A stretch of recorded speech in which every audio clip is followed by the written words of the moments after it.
Chris Coons joining me now. Senator, thanks very much. Thanks for being with us. And almost happy holiday to you. It's certainly a happier day for the Biden team there in Wilmington, who can now start working on background checks. And as these nominees come forward, begin to think about getting ready for confirmations. That's right. This long overdue transition is now finally, completely underway. And I'm excited by the nominees announced by President-elect Biden and to work with them and to support their nominations and confirmation.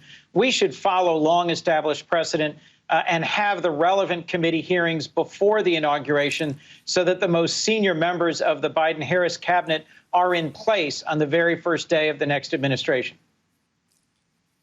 Well, that would be a really rapid schedule. Is there any sign that Mitch McConnell is going to let that happen? Well, I've spoken to a number of Republican colleagues, and I am hopeful that they will work with the incoming administration, particularly given the seasoned, senior, qualified folks who have been nominated. President-elect Biden has shown real leadership in moving forward with nominees who are both experienced, well-known to members of the Senate, folks who have been previously confirmed to senior positions, but who also break new ground.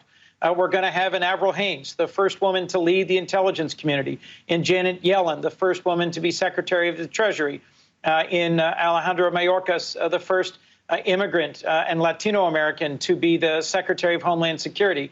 And these are folks who've got great, significant, relevant experience in the areas to which they're being nominated and who have shown the ability to be confirmed to senior positions by the Senate in the past.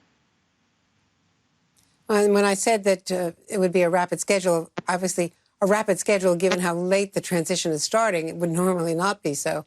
But Mitch McConnell also has not been willing to deal on COVID and has not even endorsed or said that Joe Biden is the president-elect.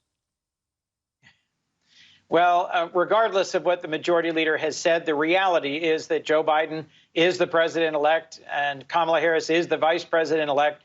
And with the GSA administrator now recognizing that reality and having delivered a written ascertainment, the transition is going to be well underway.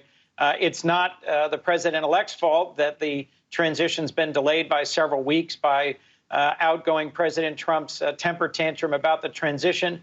And frankly, I am optimistic that we will promptly begin the appropriate consultations with those senators who are most likely to be the committee chairs, and that these very qualified nominees will be able to make progress.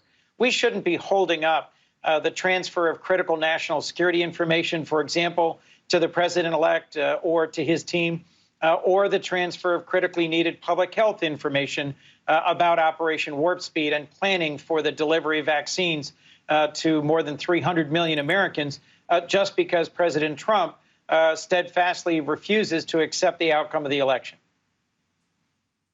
Do you think McConnell is trying to wait until after the Georgia runoffs on January 5th before acknowledging Biden's success?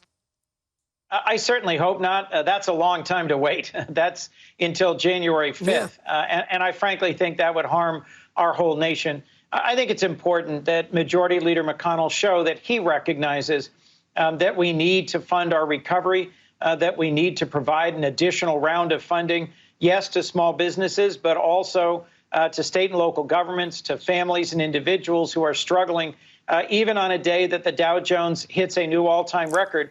There is a big difference between the stock market and what's happening in grocery markets in local communities all over our country. We've got families that are hurting and struggling.